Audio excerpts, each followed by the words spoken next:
Bonjour à toutes et à tous. Merci de nous rejoindre pour ce sixième ou septième webinaire de l'année de l'AJE. Nous allons aujourd'hui parler d'un sujet qu'on évoque trop rarement, c'est le droit international de l'environnement et du climat finalement.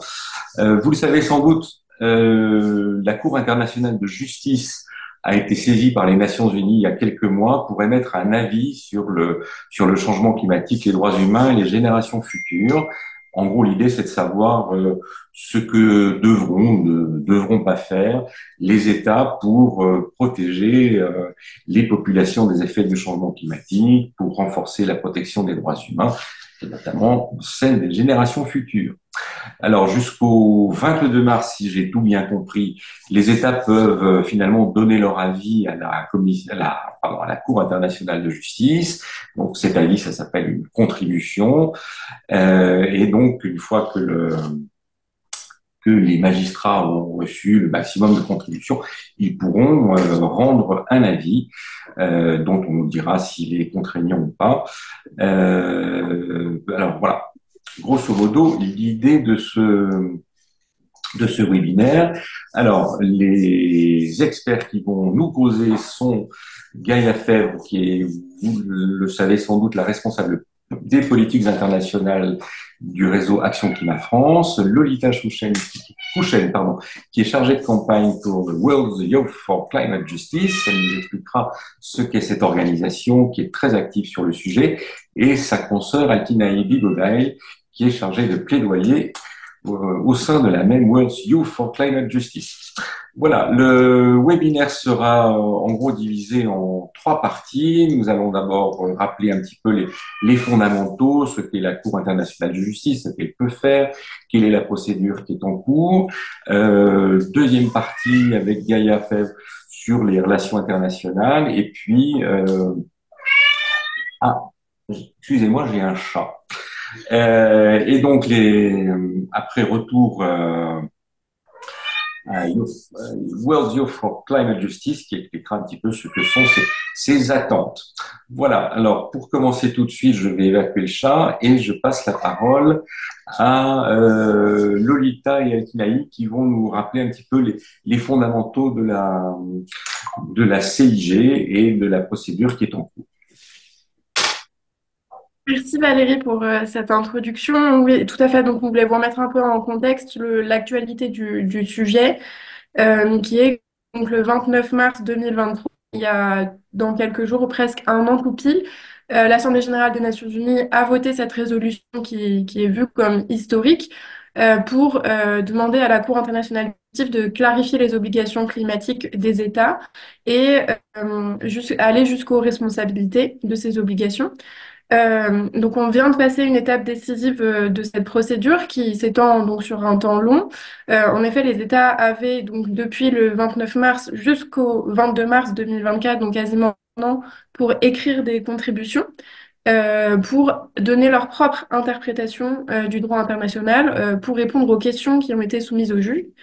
Et donc, un certain nombre d'États ont soumis des contributions écrites marquant la fin de cette étape décisive. Et c'est ce pourquoi on voulait aujourd'hui faire ce bridge press avec vous pour vous réexpliquer un peu le contexte et les enjeux de ce qui se passe devant la CIJ afin que vous puissiez les mobiliser dans vos articles ou dans vos journaux respectifs.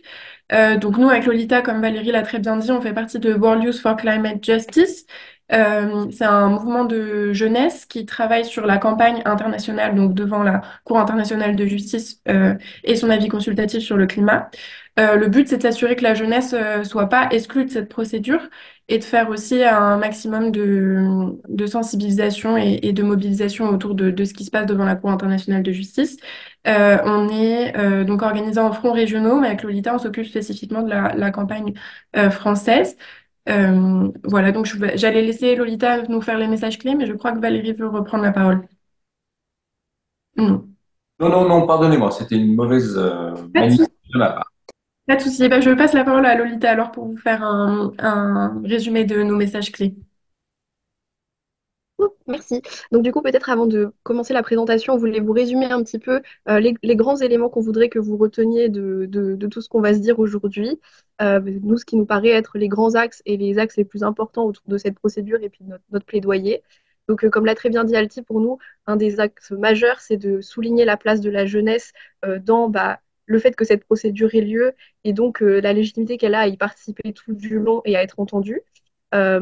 Aussi, nous, ce qui nous paraissait intéressant de souligner, c'est la question de la justice climatique au niveau international que mobilise cette procédure, puisque c'est l'occasion pour des pays qui sont dits du Sud de se faire entendre à nouveau, mais cette fois sur un pied d'égalité, avec le même temps de parole et sur des bases juridiques. Donc, c'est un petit peu différent des négociations climatiques et dans un cadre impartial, donc dans le cadre d'une cour internationale. Donc ça, c'est une approche qui nous paraît particulièrement intéressante et qui se différencie un petit peu des négociations climatiques. Et donc, effectivement, on veut présenter cette procédure comme une voie complémentaire aux négociations climatiques, c'est-à-dire que ça va venir appuyer la justice climatique d'une manière différente. Ça va aussi être l'occasion d'avoir une interprétation du droit international sur ces questions existentielles par la plus haute cour internationale qui puisse le faire. Et on espère qu'elle le fera par une approche holistique, c'est-à-dire non pas en silo, mais en prenant en compte à la fois les droits internationaux des droits humains, du droit de la mer et du climat, et donc mettre ces obligations en cohérence. Et puis enfin, ce sera vraiment le moment pour voir les États s'exprimer et donner leurs avis sur leurs propres responsabilités au regard des textes sur lesquels ils se sont engagés. Donc ça va vraiment être un moment fort pour voir que peut le droit international pour résoudre le changement climatique et face aux risques existentiels face.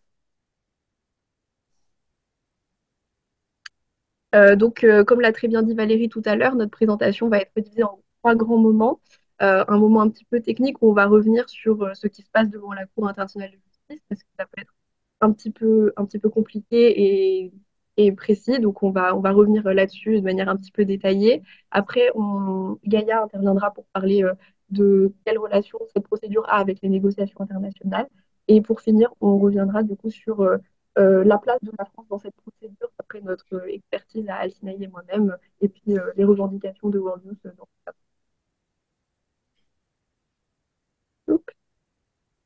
Alice, je te laisse. Oui, tout à fait. Donc, le premier point sur lequel on voulait revenir, sur lequel c'est important que vous ayez des informations, c'est comment on en est arrivé là.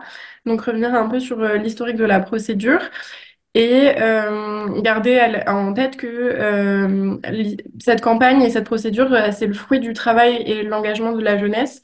Donc, d'abord dans le Pacifique, puis après dans le monde entier.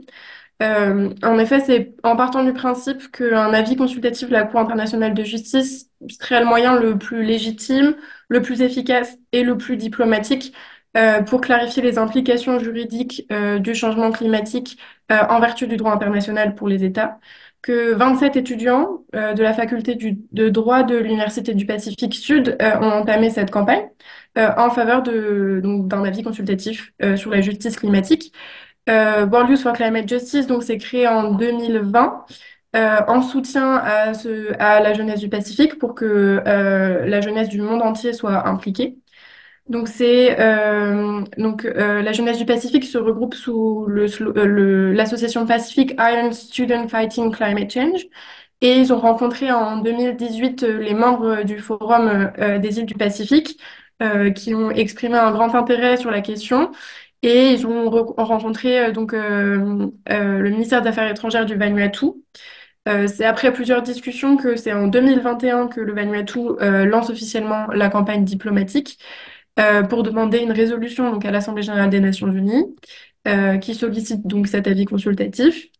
Euh, et donc, comme déjà dit, cette résolution elle sera votée le 29 mars euh, par consensus, donc avec un total de 130 pays qui ont, enfin 132 pays qui ont sponsorisé la résolution. Donc, c'est assez historique et ça montre qu'il y a un clair besoin de la communauté internationale de clarifier le droit international concernant les obligations et les responsabilités au regard du changement climatique. À partir de ce vote, on a entamé donc, la deuxième phase qui, pour nous, consistait à euh, discuter avec les États sur quelles contributions, eux, allaient soumettre au juge. Et donc, toute cette phase s'est faite en collaboration avec d'autres organisations de la société civile. Au total, on est plus de 1500 organisations de la société civile à participer à cette campagne, et notamment donc, le CAN international, qui explique la présence de Gaïa aujourd'hui. Je vous ai mis une petite citation de Bob Lookman, qui était Premier ministre du Vanuatu quand l'Alliance pour la vie consultative s'est lancée. Il dit très justement, il s'agit des populations les plus vulnérables de la planète, de l'ensemble de l'humanité et de notre avenir collectif. Il s'agit de ce que nous devons sauver et non de ce qui a été perdu. Il s'agit d'une campagne visant à promouvoir l'ambition et non la division. Il s'agit d'une campagne visant à rehausser les objectifs de l'accord de Paris. Il s'agit de l'appel à la justice lancé par les jeunes générations à la plus haute juridiction du monde. Donc là, vous avez un peu les éléments centraux de la campagne. On va revenir précisément sur chacun d'entre eux, donc je ne vais pas tous vous les détailler, mais c'est pour vous donner un peu l'esprit dans lequel s'ancre cette campagne. Et je vais laisser Lolita vous expliquer ce que c'est un avis consultatif et comment ça marche. Mais, donc nous, ça nous paraissait important de revenir sur le qu'est-ce que c'est concrètement un avis consultatif, parce que de quoi parle-t-on et enfin, quel est le sujet de cette campagne. Un avis consultatif, enfin, il y a deux procédures qui sont possibles devant la Cour internationale de justice, les procédures contentieuses, ça c'est ce qu'on connaît le plus, et puis les procédures consultatives, donc c'est ici ce qui est concerné. Et donc, dans le cadre d'une procédure consultative, la Cour va émettre un avis consultatif. Et donc, c'est une réponse, en fait, à une question juridique qui vise à clarifier le droit international de manière générale et non sur un cas spécifique ou pour trancher un différend particulier entre États. Et donc, le choix d'un avis consultatif a été fait, et devant la Cour internationale de justice précisément, car c'était la voie vue comme la plus diplomatique et la plus équitable pour les États. En tout cas, c'est comme ça que l'ont présenté les étudiants du Pacifique, puisque, comme on l'a déjà dit, ce sera dans un cadre impartial devant des juges, et puis chaque État auront les mêmes temps de parole et la même considération. Euh, et donc, pour qu'un avis consultatif puisse avoir lieu, il y a plusieurs étapes qui doivent être remplies. Tout d'abord, la Cour doit être saisie par un organe habilité à soumettre cette demande. Et donc, dans notre cas, ça a été l'Assemblée générale des Nations unies. À nouveau, le choix de cet organe est parce que non seulement l'Assemblée générale des Nations unies elle est compétente sur les questions de droits humains et de climat, mais en plus, c'est l'un des organes des Nations unies qui est le plus démocratique, puisque tous les États sont représentés équitablement avec la même voix, une voix. Et donc, ça paraissait la voie la plus démocratique pour traiter de ce problème global. Pardonnez-moi, Loli, Et donc, on vous entend assez mal. Votre voix est assez hachée en général. ah mince, ok, je vais mettre mon casque, peut-être que ce sera bien.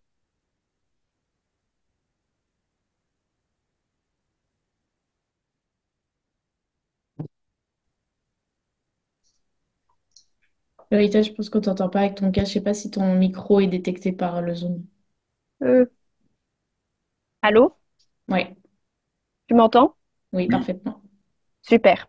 Je vais reprendre. Je vais reprendre sur, du coup, l'Assemblée générale des Nations unies, la voie la plus démocratique pour demander un avis consultatif sur un problème global. Et donc, pour que l'Assemblée générale des Nations unies saisisse la Cour, il a fallu voter une résolution. Et comme l'a très bien expliqué Alti, le fait que cette résolution ait fonctionné et été votée par consensus, ça a été une victoire historique le 29 mars 2023. Et ça c'était un gros travail de notre campagne dans un premier temps, qui était d'aller convaincre les États de voter oui pour cette résolution, et puis surtout aussi d'appuyer, parce qu'il y a eu toute une négociation autour de quelles questions on pose à la Cour. Et donc la formulation des questions était très importante pour avoir un avis pertinent et sur qui ait des ambitions en termes d'enjeux posés. Euh, et donc, comme l'a très bien dit Alti, la majorité de la communauté internationale s'est exprimée en faveur et marque le besoin d'avoir des réponses par rapport à ça. Donc la suite, une fois que la Cour est saisie, euh, c'est euh, c'est que les États et les organisations peuvent demander à participer, par écrit notamment. Et donc ça, c'est la phase qui s'est terminée le 22 mars, date à laquelle les États et les organisations internationales autorisées ont pu soumettre leurs arguments par écrit en réponse aux questions pour que les juges puissent les étudier. Et donc, à partir du 24 juin, démarrera une nouvelle phase, celle des commentaires sur les soumissions écrites, c'est-à-dire que les États vont pouvoir se répondre entre eux sur leurs différentes contributions écrites, donc en ajoutant des points, en exprimant un avis contraire ou favorable. Donc ça va être très intéressant. Et puis, cette phase-là sera suivie des audiences. Donc, ce qu'on s'imagine quand on parle d'une cour. Donc, vraiment, les États vont prendre la parole devant les juges de la Cour internationale à La Haye pour venir préciser certains points spécifiques. Et puis, pour terminer, les juges et la Cour rendront leur avis consultatif, donc répondront aux questions qui leur ont été posées. Et donc, quelles sont ces questions? Euh, voilà, on vous a écrit les questions sur le PowerPoint. Je vais peut-être vous laisser 1 ou 2 minutes pour les lire tout seul parce qu'elles sont assez conséquentes. Et après, je reviendrai sur des points spécifiques.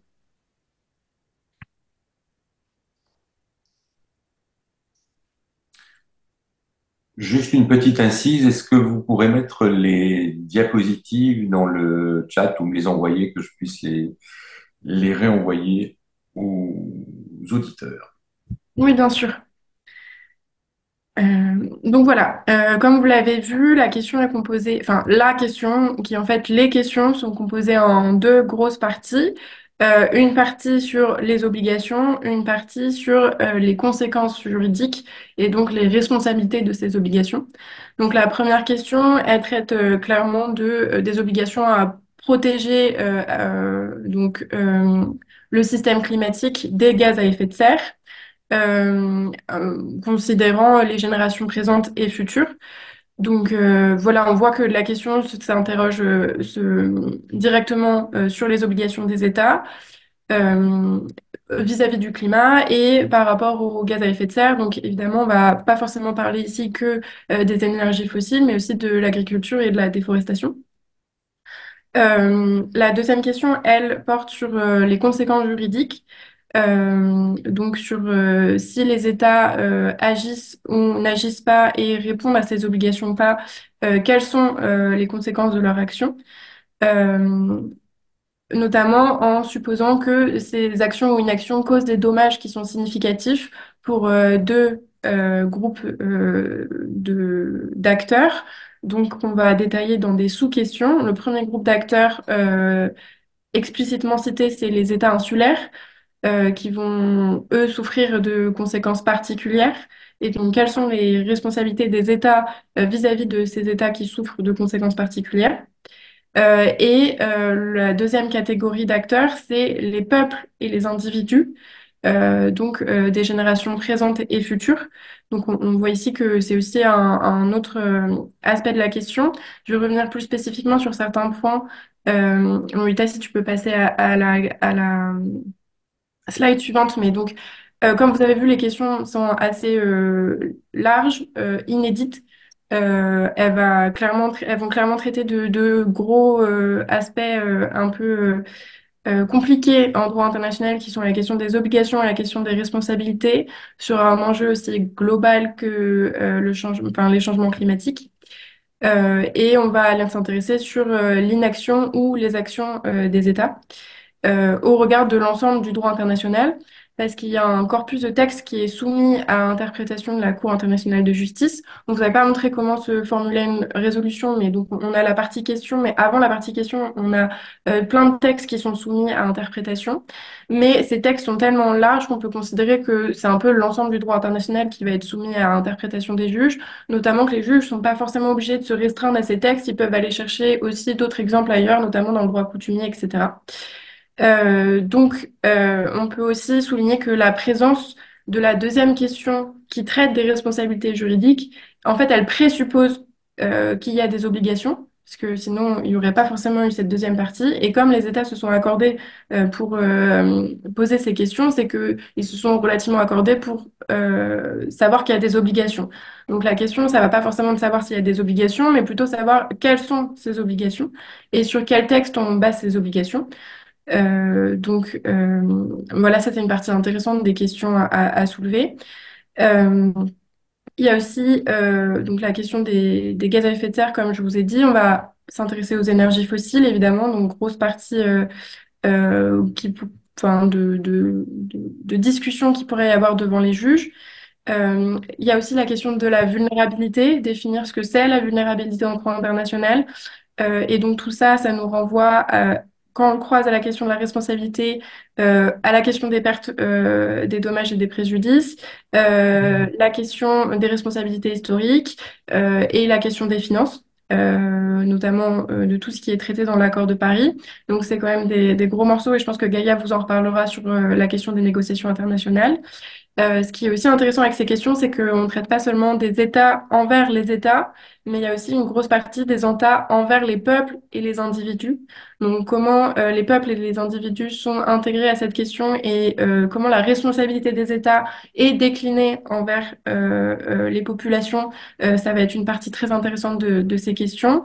Et enfin, la mention des générations futures qui est très importante pour World Youth for Climate Justice parce qu'on va insister beaucoup sur l'équité intergénérationnelle et donc on va aussi être un moment propice pour le droit international pour aller préciser ce que c'est le droit des générations futures et évidemment ça fait écho en France avec la constitutionnalisation des droits des générations futures qui a lieu en octobre dernier. Voilà. Et donc je vais laisser Lolita vous expliquer qu'est-ce que peut un avis consultatif. Oui, du coup, maintenant qu'on a un petit peu détaillé les questions, donc sur quoi vont se porter les enjeux, il est intéressant de se demander quel effet, quel potentiel peut avoir un avis consultatif. Donc, pourquoi faire ça? Il paraît d'abord important de repréciser que les avis consultatifs rendus par la Cour internationale de justice ne sont pas contraignants. Ça, c'est important, mais ça ne veut pas dire que ça n'a pas d'effet ou que ça n'a pas d'importance. Au contraire, un avis consultatif, il peut avoir un impact significatif pour plusieurs raisons. Tout d'abord, bah, il y a un prestige et une autorité qui sont associés à la Cour et aux avis qu'elle rend. Et ça va avoir un impact sur euh, la valorisation de son raisonnement juridique concernant l'existence, la portée de certains principes de droit international et qui vont, si elle les promulgue, vont faire autorité.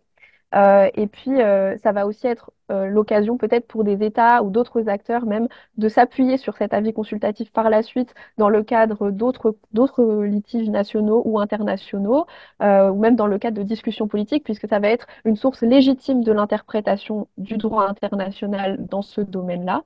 Et puis, un autre point qui nous paraît essentiel, c'est enfin, un avis consultatif qui serait rendu par la plus haute cour de justice sur ces questions-là, ça va apporter une attention médiatique majeure sur ces risques existentiels et puis la vision qu'ont les États de leurs responsabilités et de leurs obligations. Donc, un avis consultatif, s'il n'est pas contraignant, peut tout de même contribuer à des changements et des développements qui sont significatifs pour le droit et la politique, aussi bien au niveau international que national. Voilà. Et maintenant, on peut peut-être laisser Gaïa prendre la parole sur ce lien entre négociations internationales et climat, parce que comme l'a très bien dit Alti, ça touche à une variété de sujets qui sont également évoqués dans les négociations internationales. Gaïa, you have the floor. Merci beaucoup.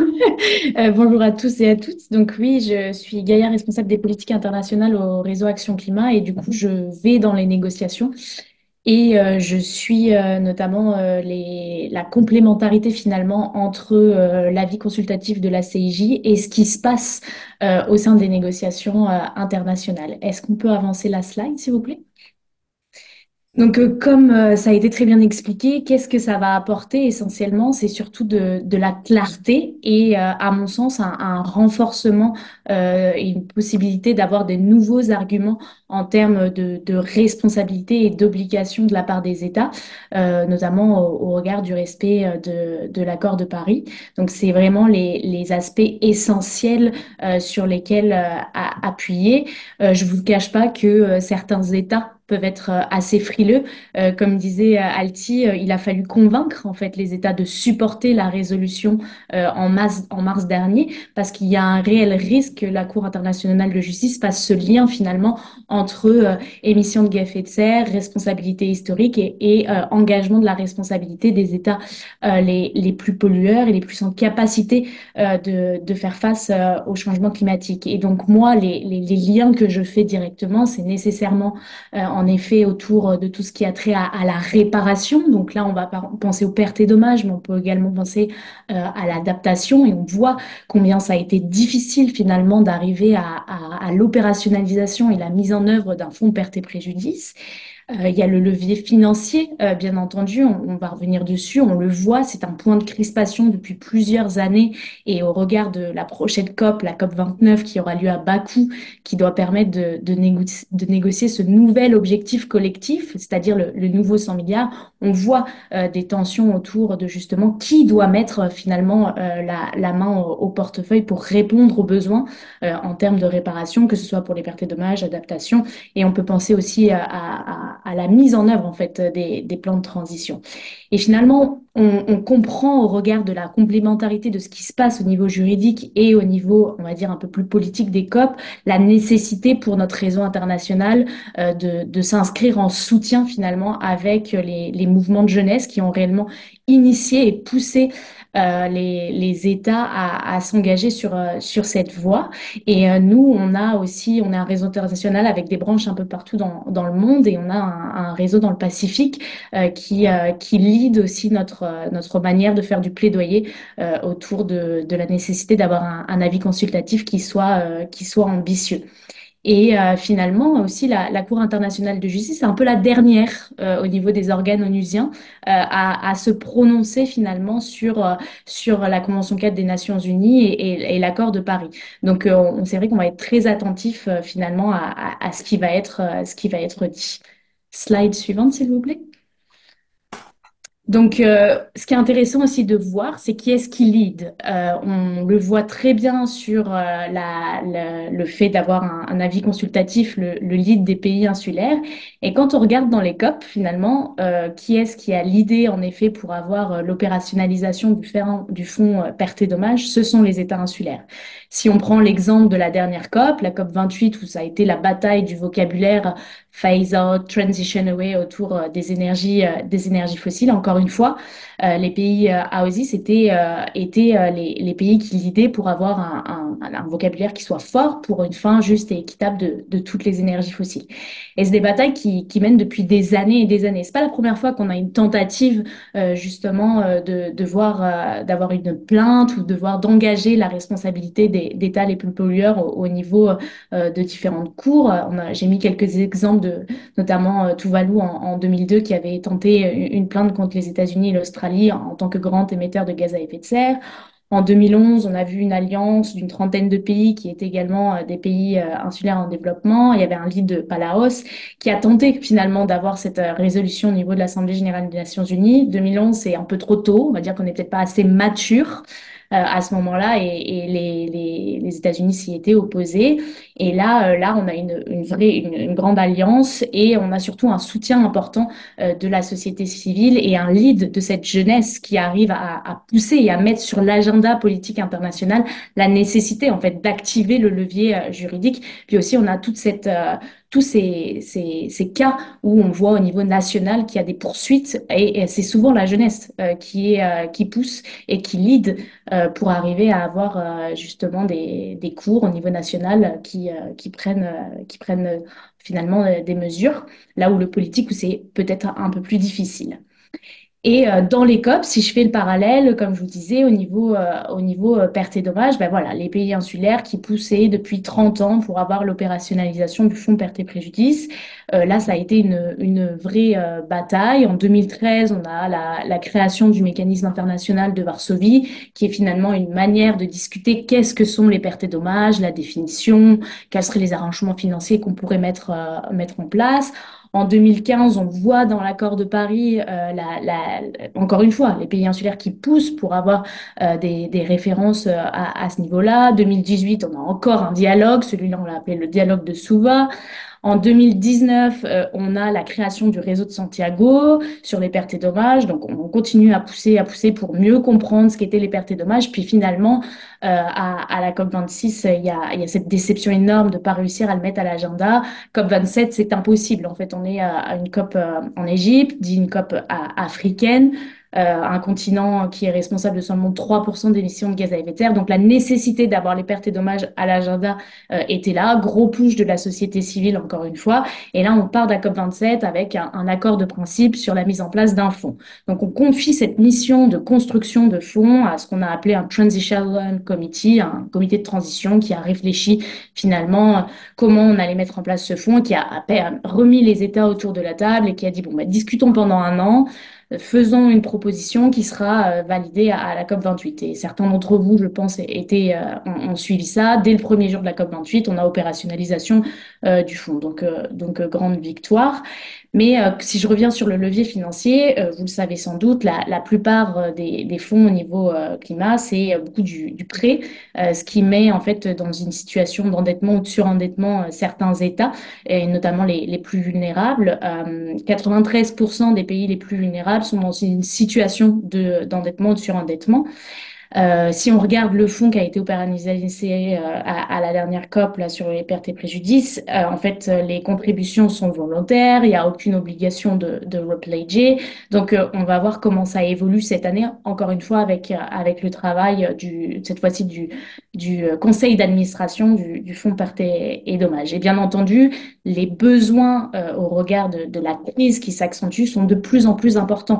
Et pour le coup, on n'a pas la manne financière nécessaire pour faire face aux enjeux actuels. Donc, c'est vrai que cet avis consultatif, il est quand même opportun en termes de où est-ce qu'on en est par rapport à notre crise et où est-ce qu'on en est dans les négociations internationales.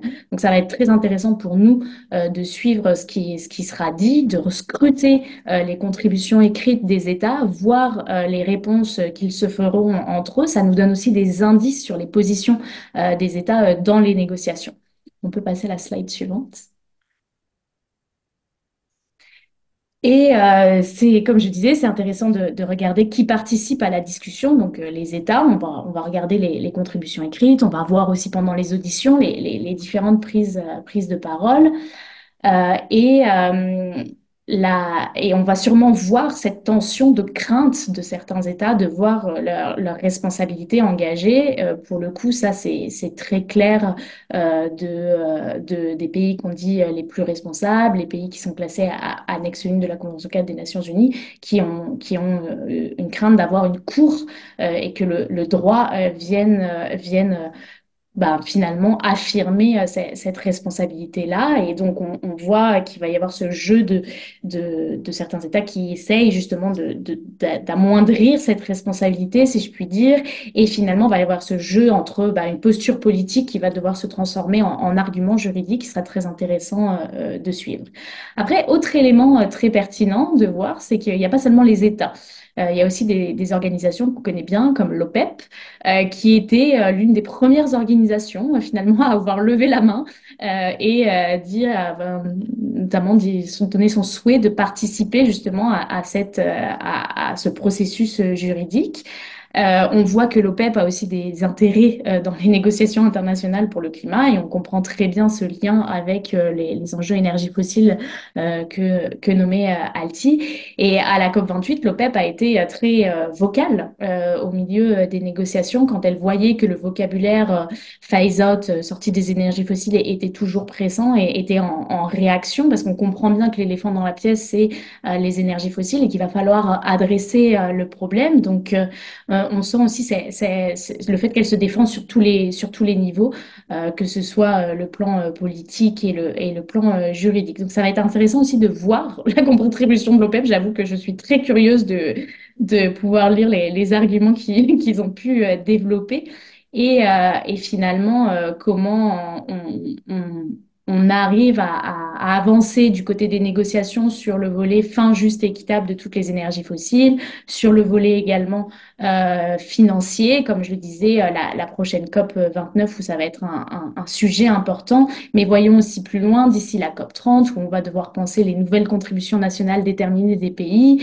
Donc, est-ce qu'à l'intérieur de ces contributions-là, il y aura des éléments liés aux droits humains, à la justice, les éléments de justice intergénérationnelle?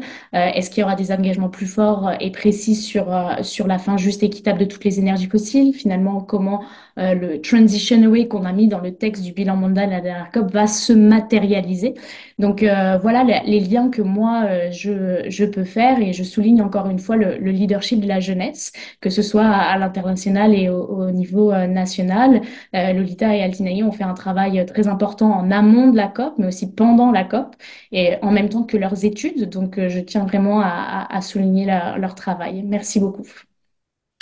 Eh bien, ça tombe bien, les revoilà pour un nouveau duo, cette fois-ci consacré à la présentation des revendications de la jeunesse.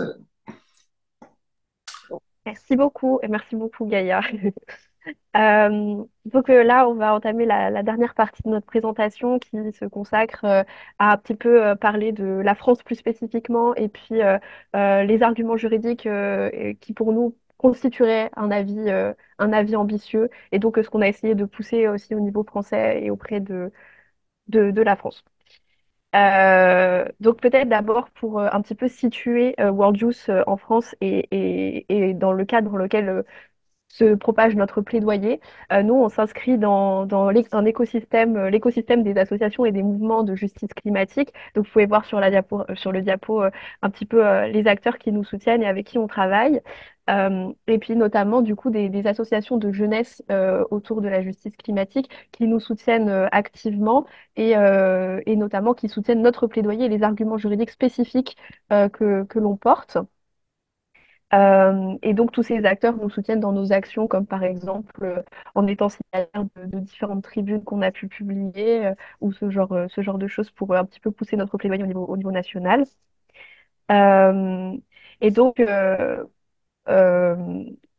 notre plaidoyer et nos arguments juridiques ont été développés dans un outil qui s'appelle le Youth Climate Justice Handbook et qui nous permet de travailler en fait avec le gouvernement français, par exemple. On a pu entamer des discussions et des dialogues avec les ministères des Affaires étrangères français et puis le ministère de la Transition écologique et donc les équipes qui sont en charge de cette affaire, de cette procédure devant la Cour internationale de justice. Et on a pu donc discuter des arguments juridiques qui pour nous sont ambitieux. Et à partir du coup de cet outil-là, euh, nos handbooks, ils reprennent les arguments qui sont les plus pertinents et les plus progressistes pour nous. Et ils s'articulent, donc comme l'avait très bien dit Alti, autour notamment de l'équité intergénérationnelle et puis de la mise en lien des différents systèmes de droit. Donc là, vous revoyez un petit peu les associations françaises qui soutiennent activement du coup les principes juridiques que l'on porte dans cette procédure. Euh, et donc notre but, c'est d'informer les États sur cette question, mais surtout du coup de, de pousser pour les arguments juridiques ambitieux, mais aussi pour intégrer la jeunesse à la procédure, qui a donc demandé cette procédure, mais elle doit rester impliquée dedans, même si c'est une procédure qui est très interétatique. La jeunesse veut quand même faire porter ses arguments et être prise en compte, puisque ça concerne aussi notre futur et puis quelque chose qu'on a appelé de nos voeux. Et donc, pour ça, on pousse sur plusieurs leviers, à la fois une annexation de notre handbook qu'on souhaite dans différentes contributions d'État, euh, comme officielle prise en compte des arguments juridiques et puis de la vision de la jeunesse sur cette question dans la procédure, mais aussi de manière très physique, par exemple en incluant des témoignages de jeunes dans les contributions ou même à la cour durant les audiences ou ce genre de choses. Euh, euh, donc voilà, et maintenant on va revenir un petit peu sur la question de la France et de sa position. Oui, juste avant que Lolita vous explique qu'est-ce que serait une position française ambitieuse selon nous, juste deux petites clarifications. Pourquoi c'est important pour nous que le handbook soit annexé à des contributions? C'est que on peut soumettre des amicus briefs, donc des lettres à la Cour, mais qui ne seront pas considérés comme des vrais arguments juridiques, donc des arguments juridiques sur lesquels les juges pourront baser leur raisonnement. Or, si on est annexé à une contribution, on est comme pièce officielle complémentaire de la procédure et donc les juges peuvent reprendre des éléments qui sont écrits dans notre handbook. Voilà, donc nous, c'est une demande qu'on a formulée à la France On n'a pas encore de retour sur cette question, mais dans le communiqué de presse de World Youth for Climate Justice International, on a annoncé on a connaissance que certains pays, déjà, donc plusieurs au pluriel, ont annexé notre handbook à leur contribution, et donc les juges pourront se baser sur ce qui est marqué sur ces handbooks lors de la formulation de leur réponse. Deuxième précision, c'est la question de la publication ou de la non-publication des contributions des États. Même si les États ont rendu leurs contributions le 22 mars, pour l'instant, elles ne sont pas publiques. Donc, si on a accès à des contributions, ça sera par l'intermédiaire de nos contacts respectifs dans les travaux de plaidoyer qu'on a pu mettre en place à travers le monde. C'est-à-dire qu'elles ne le seront jamais, c'est juste que pour l'instant, il y a un flou sur quand public sur le site, etc. Voilà, nous, on s'engage lorsqu'elles seront rendues publiques ou lorsqu'on aura accès à certaines contributions de pouvoir les commenter. Et donc, vous pouvez aussi vous attendre à avoir de nos nouvelles en vous commentant précisément certaines contributions, notamment la française qu'on espère avoir bientôt entre nos mains. Et merci beaucoup, Alti. Et donc, parlant de cette contribution française et voilà, nous, ce qu'on aimerait voir dans la contribution française et la position qu'elle pourrait porter, euh, en tout cas, nous, le plus ambitieux possible, ça aurait été une prise en compte des territoires d'outre-mer et de leur population et de leur vulnérabilité spécifique. Ça aurait été très intéressant que la France adresse ces questions-là dans sa contribution et sa prise de position. Euh, Prise en compte de vulnérabilité qui ne doit pas servir d'excuse pour oblitérer leurs responsabilités internationales vis-à-vis d'autres États. Mais ce serait un point spécifique qui nous paraissait particulièrement pertinent vis-à-vis des populations les plus vulnérables dans le monde, notamment les États et les territoires insulaires. Euh, Nous, ce qui nous paraîtrait le plus pertinent pour la France aussi, et ce qui aurait été le plus ambitieux, ça aurait été une reconnaissance de ses responsabilités historiques et puis du coup les conséquences concrètes affiliées à celles-ci. Donc, comme l'avait très bien détaillé Gaïa, tout un tas de conséquences concrètes qui pourraient faire avancer le sujet au niveau international. Et puis une reconnaissance. Enfin, la reconnaissance de liens en fait entre les textes de droit internationaux, de droit humain et puis le droit climatique international, donc des obligations qui seraient conjointes et une harmonisation en tout cas de ces différents traités de droit. Donc ça, c'est notre vision de quelque chose de plus ambitieux possible, mais à partir de, ce- de la position qu'a pu avoir la France dans d'autres procédures similaires, notamment devant le tribunal international du droit de la mer, on peut s'attendre à quelque chose d'un petit peu différent. Altinaï va vous repréciser un petit peu quelle était cette procédure à partir de laquelle on tire des indices sur la position qu'aura la France devant la CIJ. Oui, donc tout à fait. Comme on l'a précisé avant, cet avis consultatif de la Cour internationale de justice, elle s'inscrit en fait dans un large mouvement d'avis consultatifs de cours et de tribunaux internationaux et régionaux. Et l'avant-précurseur, c'était le Tribunal international du droit de la mer, parce que on lui a posé une question du même type sur la protection des milieux marins. euh, Au regard de la Convention de Montego Bay et du changement climatique. Donc, une sous-question à la question globale qui est posée à la Cour internationale de justice, on va dire. Et les audiences se sont déroulées en septembre-octobre 2023, donc il y a quelques mois. Avec Lolita, on a eu l'occasion de pouvoir les suivre à distance et de les commenter. Et donc, ce qui a été très intéressant dans ces audiences, c'est qu'en fait, on a eu une avant-première de ce qui pourrait se passer à la Cour. Et c'était très prenant. Il y avait beaucoup de choses à dire. Donc, je vais essayer de vous les résumer très rapidement. Mais donc la première chose qui a été discutée au tribunal international du droit de la mer, c'est la question de la compétence.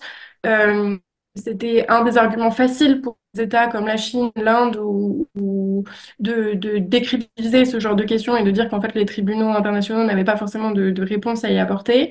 Or, c'est quelque chose qu'en fait on ne va pas avoir avec la Cour internationale de justice parce que la résolution a été adoptée par consensus et parce que la Cour internationale de justice a un peu plus d'autorité morale que le tribunal international du droit de la mer n'en a sur des avis consultatifs. L'un des messages forts qui a traversé l'ensemble des prises de parole, c'est la demande de précision et de clarification quant aux obligations concrètes des États.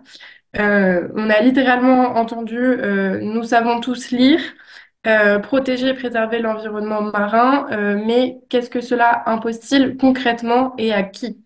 Donc je pense que ça va être encore une fois la question d'aller dans les détails. Qu'est-ce que les obligations impliquent? Qu'est-ce que ça veut dire? Et pas seulement des textes généraux, des avancées généraux comme on pourrait le voir dans des déclarations officielles, mais plutôt aller dans le dur du sujet.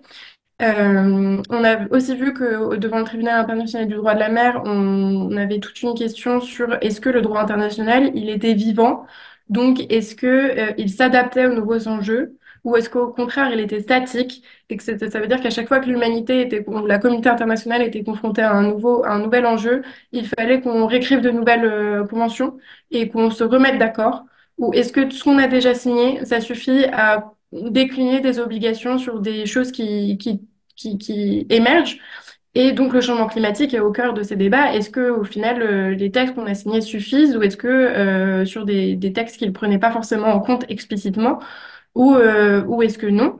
Et donc ça a été défendu très vivement par certains États qu'en fait il fallait à chaque fois se réaccorder dans le processus international pour signer de nouvelles choses. Et d'autres au contraire qui expliquaient que non, un texte ça suffisait et qu'il fallait le voir de manière vivante et qu'il fallait arrêter d'être un peu hypocrite parfois sur les engagements qu'on a pris et qui sont là.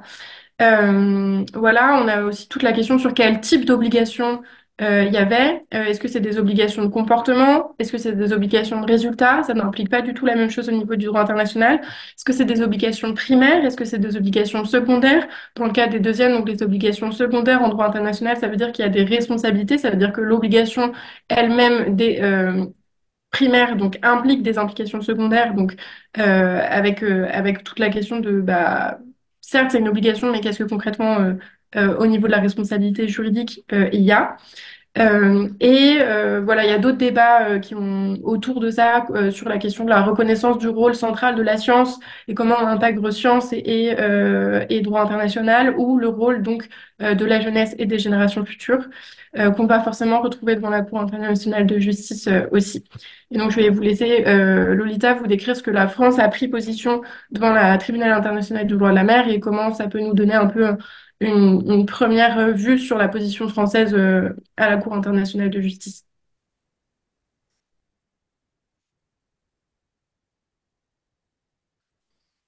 On demande Lolita. Oui, est-ce que vous m'entendez?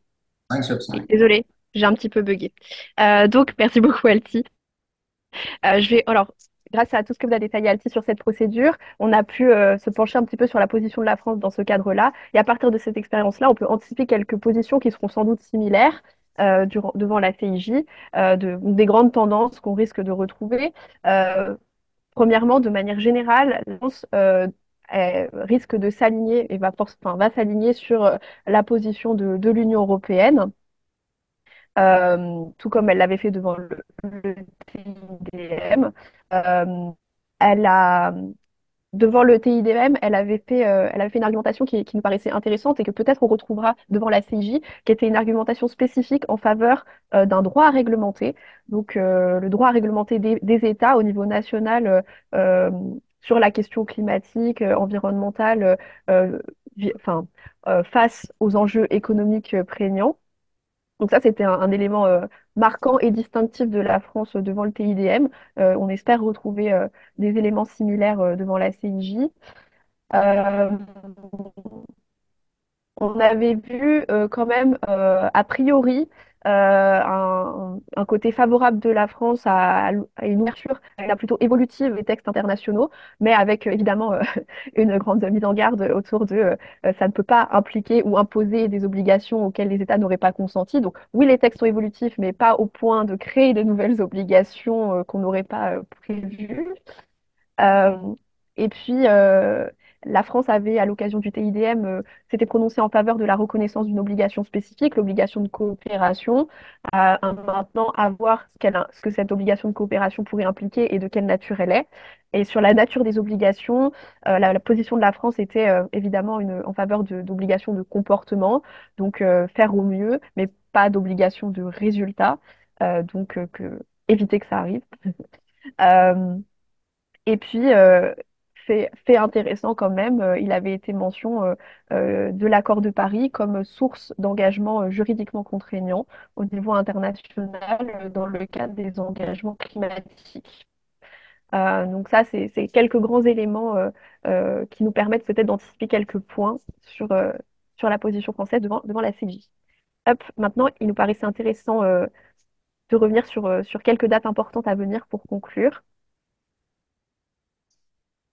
Oui, tout à fait. Donc, comme office de conclusion, c'est un peu pour vous donner comment vous pourrez mobiliser tout ce qui se passe devant la CIJ en sachant qu'on a conscience que c'est une période longue, que entre le date de vote de la résolution et la sortie de l'avis consultatif, il va se passer des années, et que les audiences qui vont être très médiatiques et avec de très jolies images, elles n'arrivent pas tout de suite, elles vont sûrement arriver que fin de l'année prochaine ou début, donc fin de cette année ou début de l'année prochaine.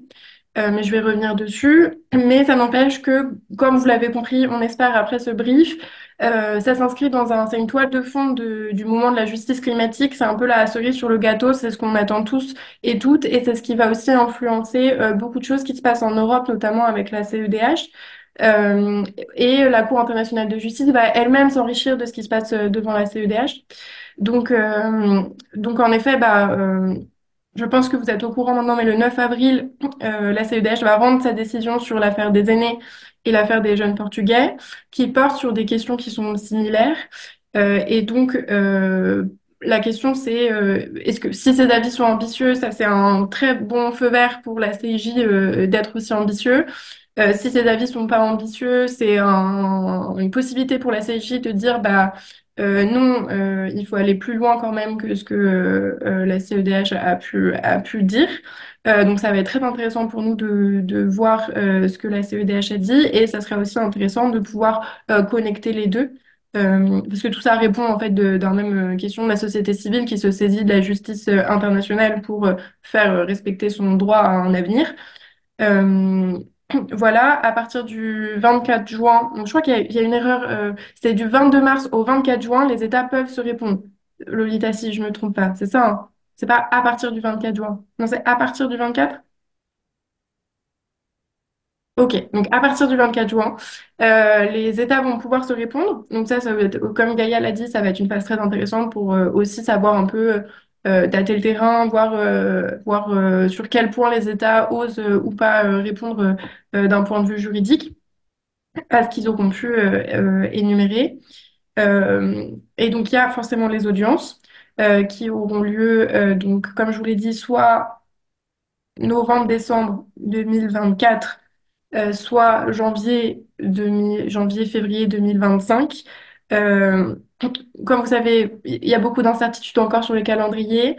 On ne pense pas que ce soit en fin d'année parce qu'il y a la COP et ça m'étonnerait qu'ils fassent superposer les deux. Mais en même temps, c'est pas impossible non plus.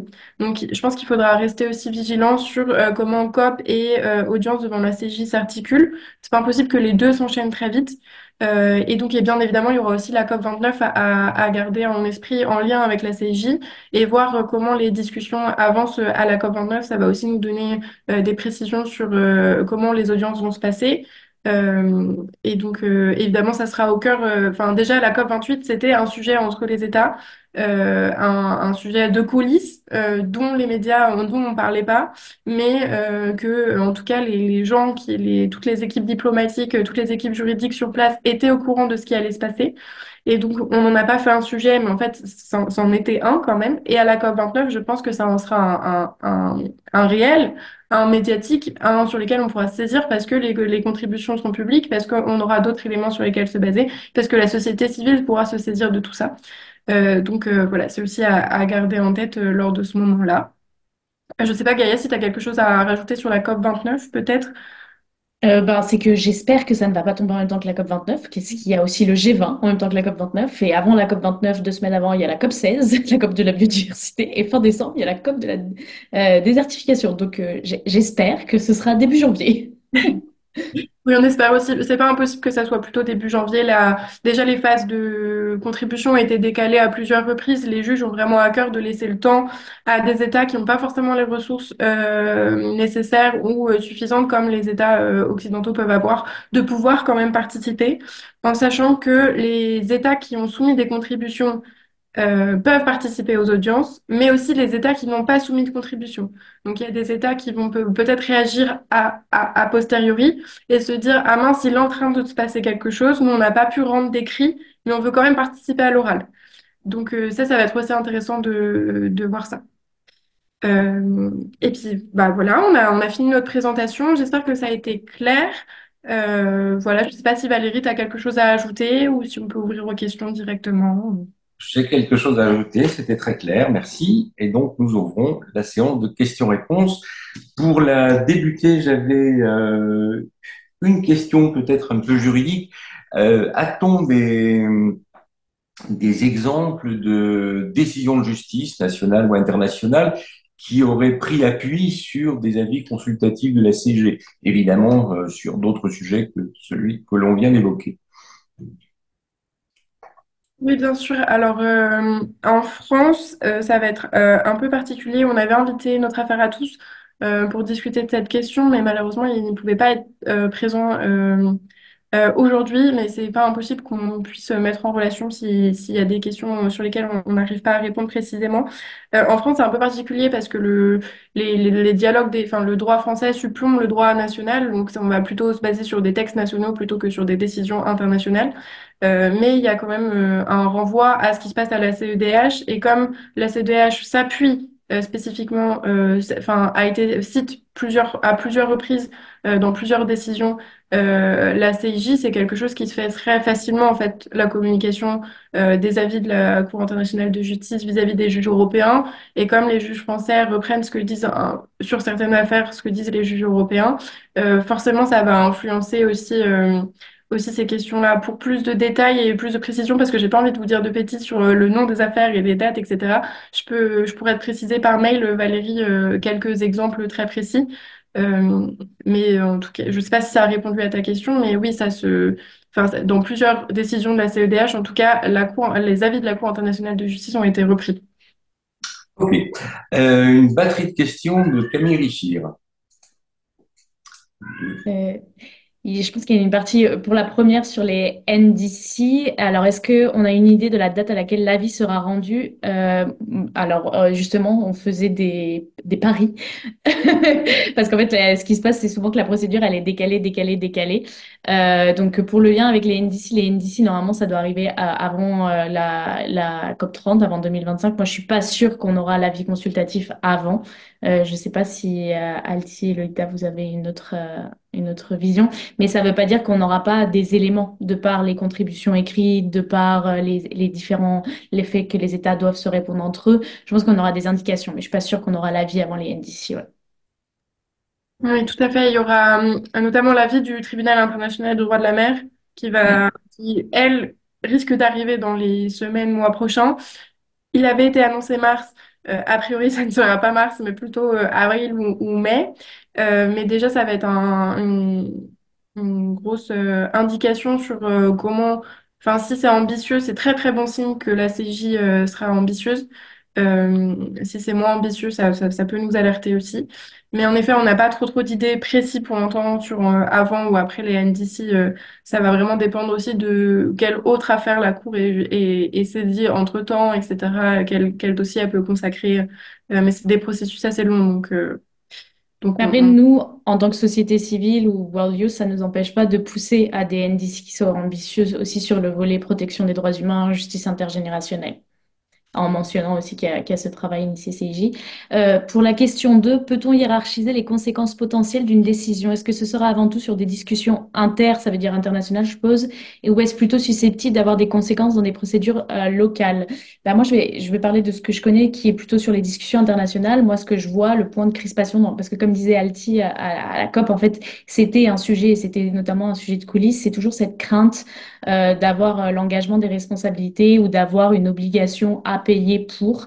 Et vu qu'on était dans le processus d'opérationnalisation du fonds perte et dommages, moi, j'ai beaucoup vu cette crispation à ce niveau-là. Et après, l'autre lien au niveau des discussions internationales, comme je disais tout à l'heure, moi, que je fais, c'est vraiment avec les énergies fossiles. Parce qu'en fait, si on ferme pas le robinet des fossiles, on va avoir de plus en plus de problèmes au niveau adaptation, de plus en plus de problèmes au niveau perte et dommages. Donc, il y a cette nécessité de fermer. Mais il y a une contre-attaque. Je veux dire, quand on voit que l'OPEP veut participer à la procédure, et moi, je suis curieuse aussi de voir certains pays qui étaient bloqueurs, notamment sur le vocabulaire fin, juste et équitable des énergies fossiles à la COP, voir comment ils vont réagir. Au niveau des procédures plus locales, là, je pense que je pourrais demander à Nat de revenir, enfin, notre affaire à tous, de revenir vers vous sur ce côté-là. Et la dernière question, pour saisir l'importance des avis consultatifs de la CJ, a-t-on des précédents en matière de droit de l'environnement ou dans un autre secteur qui pourraient nous permettre de comprendre ce qu'on peut en attendre? Des exemples, autrement dit. Oui, on peut par exemple penser à d'autres avis consultatifs qui ont eu lieu sur des enjeux existentiels. Par exemple, un qui est très très connu, c'est qu'il y a eu un avis consultatif de la Cour internationale de justice sur la licéité de la menace ou de l'emploi des armes nucléaires. Donc là, tout est dans le titre, voilà.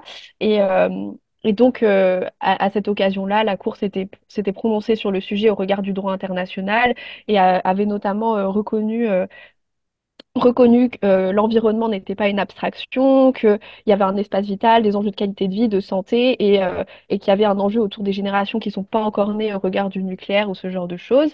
Et donc, il y avait une précision, enfin, de l'illégalité de l'usage des armes nucléaires, mais une distinction faite par rapport aux États qui la possédaient déjà.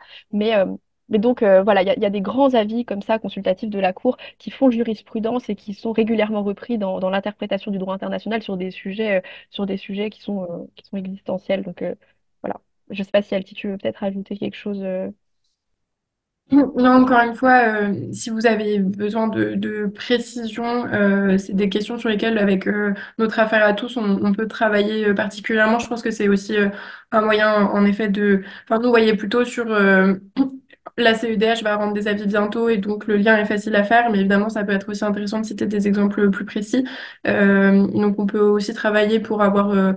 un ou deux cas à faire que vous pourrez remobiliser dans vos articles avec notre affaire à tous à l'issue du brief et revenir vers Valérie qui vous transférera les ressources s'il vous faut des informations un peu plus précises. Je sais faire ça. Y a-t-il d'autres questions, remarques ou interrogations? Ah oui, on m'a demandé le communiqué de presse. J'ai répondu à Monsieur Ahmed Mikidash sur la question-réponse, mais je vais le remettre sur le chat euh, avec des ressources que vous pouvez aller consulter, notamment le site de World Youth, mais voilà, il y a le communiqué.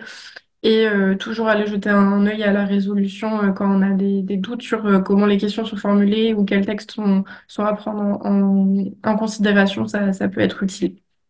Une Ouais, question. Oui, juste une petite question pour revenir sur l'histoire du calendrier. Donc, vous parliez fin d'année, début d'année prochaine, enfin, en espérant que ce soit au début de l'année prochaine, les audiences, et un avis dans plusieurs années, c'est ça?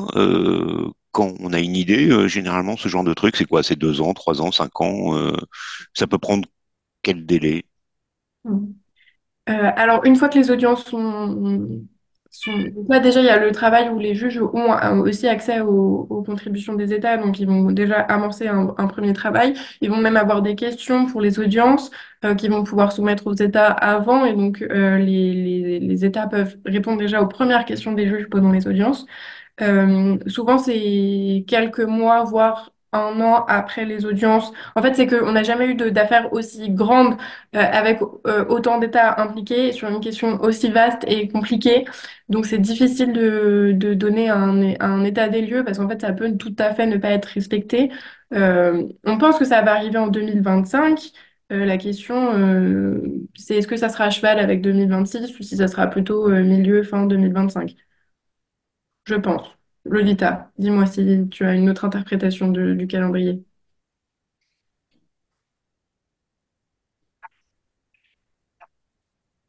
Le Vita est dans les limbes. Voilà, je sais pas si ça Non, devient. désolée, je fais une tête bizarre parce que voilà, je suis un petit peu instable au niveau de la connexion Internet. Alors, il y avait Euh, un mais peu, je voyais. pardon, une question complémentaire de Dorothée Moisan. Dorothée, veux-tu la poser ou dois-je la lire? Donc, Oui, bonjour. C'était juste ce que je voulais savoir. Enfin, bonjour Valérie, bonjour à tous. Je voulais juste comprendre. J'ai du mal à voir, enfin, imaginer ce que c'est qu'une audience. J'en ai suivi beaucoup des audiences, mais une audience autour d'un avis consultatif, concrètement, parce qu'il y a des contributions qui vont venir, il y en a des dizaines, des centaines qui vont venir. Donc, dans cette audience, qu'est-ce qui se passe? Est-ce qu'on a une sorte de ministère public? Enfin bref, qui est-ce qui représente la CIJ et qu'est-ce qu'ils disent en fait? Voilà, j'ai juste du mal à imaginer comment ça se passe. Si c'est pour juste refaire les contributions et avoir une personne en présentiel qui dit ce qui a tout été écrit pendant des mois, ça va être un peu long et chiant, hein. Mais voilà, juste, est-ce que vous savez vous-même les filles, est-ce que vous avez déjà assisté à ce genre d'audience? Est-ce que vous savez ce qui s'y passe? Et après, la question a été un peu posée déjà sur l'échéant, donc ça c'est bon. Merci. Euh, Oui, pas de souci. Euh, donc oui, on a. Oui. Ok. Donc oui, on peut s'attendre à quelque chose de similaire comme on a eu devant le Tribunal international du droit de la mer, où en fait les audiences, il y a des vidéos en fait des audiences publiques si vous voulez consulter. Mais donc on peut s'attendre à une audience devant un tribunal, c'est-à-dire qu'on va avoir les juges qui seront assis et face à eux, différentes délégations d'État vont s'enchaîner pour prendre la parole. Évidemment, ils vont pas pouvoir revenir sur l'ensemble des arguments qu'ils auront développés dans leur contribution écrite. Donc, ce sera au choix de chaque État, donc des choix stratégiques qui peuvent être faits, de choisir qui dans la délégation prend la parole. Parfois, ce sont des avocats, avocats de droit international, etc. Parfois, ce sont des scientifiques. Parfois, il y a différentes personnes qui peuvent prendre la parole pour un même État. Et les audiences, c'est vraiment l'occasion d'appuyer sur des points spécifiques de leur contribution écrite ou même qu'ils n'auraient pas eu l'occasion de préciser dans leur contribution écrite. Nous, on espère aussi que ce sera l'occasion peut-être de faire prendre la parole par des personnes concernées qui pourraient être intégrées aux délégations d'État pour avoir des témoignages, un visage humain. Voilà, du droit. Et donc, en fait, les plaidoyers des avocats, etc., enfin, des prises de parole vont être autour de enfin, l'interprétation des arguments juridiques, mais un peu moins, de manière un peu moins sèche qu'à l'écrit, c'est-à-dire plus avec des jolies phrases, etc.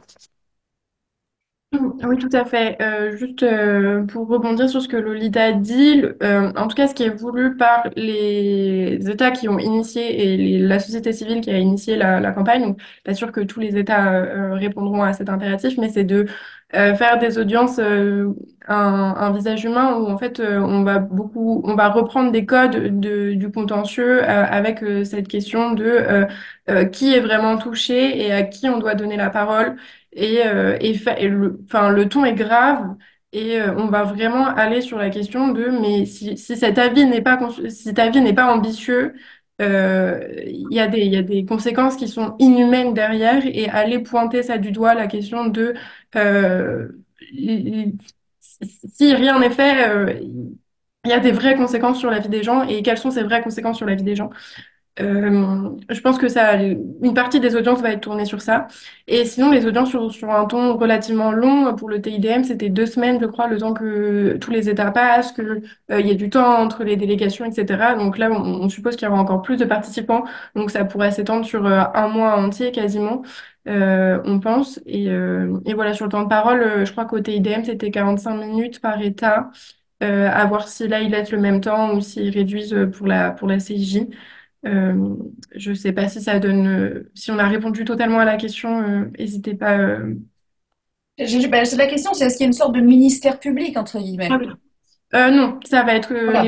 Ok. tous les juges de la CIJ vont siéger. Voilà. Ce qui est important aussi pour nous de préciser, c'est que sur les avis consultatifs de la Cour internationale de justice, il y a un avis global qui est rendu par la Cour et il y a aussi des avis personnels par les juges.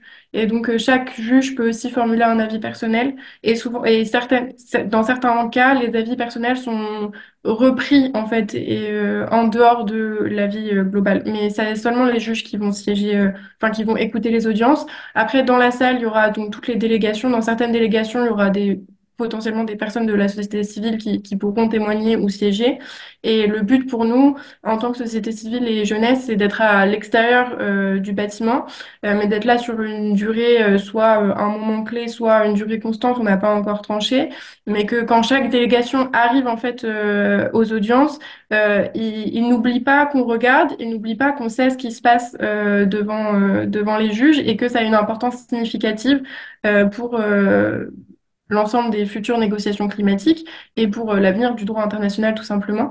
Donc on va prévoir une grande marche de la jeunesse, potentiellement aussi des concerts, associer un peu l'art, essayer de mobiliser toute l'attention aussi autour de la Cour internationale de justice pour que les États se sentent observés en fait, parce que le but des audiences c'est ça, c'est d'être visible aussi et de se tenir responsable de ce qu'on dit. C'est pas forcément quand on l'écrit, on n'est pas sûr que les gens le liront, mais là quand on le dit, il y a des images et potentiellement le TIDM aussi a filmé les audiences et les a retransmis quasiment, enfin était en direct et après disponible sur le site quasiment 30 minutes après la fin des audiences sur chaque journée.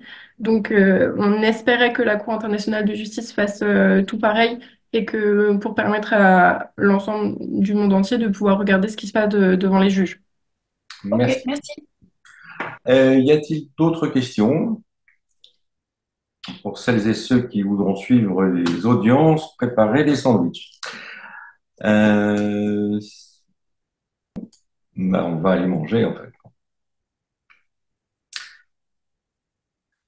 Non, une fois, deux fois, trois fois. Vous avez été très clair sur un sujet compliqué. J'imagine qu'on sera appelé à se reposer dans quelques mois quand la procédure aura prospéré. Merci en tout cas, Lolita, Altinaï et Gaïa de nous avoir consacré du temps et de nous avoir un petit peu décilé sur ce sujet difficile. Voilà. Je vous souhaite à tous et à toutes une bonne journée et à très bientôt. Merci beaucoup. Merci Au beaucoup. revoir. Au revoir.